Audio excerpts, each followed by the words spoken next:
بسم اللہ الرحمن الرحیم۔ السلام علیکم۔ اپنا چینل میں ہم آپ کو خوش آمدید کہتے ہیں۔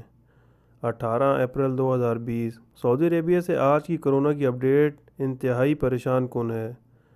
مملکت عربیہ میں 24 گھنٹوں کے دوران کرونا سے متاثرہ مریضوں کی تعداد 1132 تک پہنچ گئی ہے، جو پہلے کی نسبت بہت تیزی سے بڑھی ہے اور پریشان کر دینے والی خبر ہے۔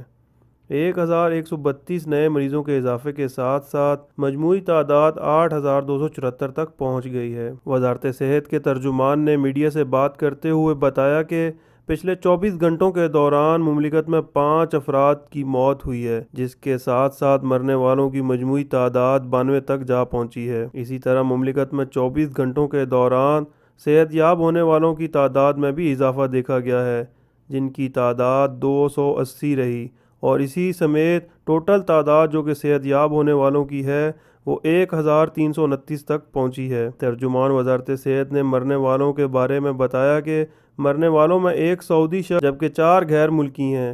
مرنے والوں کی عمریں 34 برس سے لے کے 80 برس کے درمیان تھیں۔ 8274 مریضوں میں سے 78 افراد کی حالت نازک ہے، جن کا انتہائی نگہداشت میں علاج چل رہا ہے۔ ہماری دعا ہے کہ اللہ تعالیٰ ان سمیت سب مریضوں کو صحت عطا کرے اور اس وبا سے نجات عطا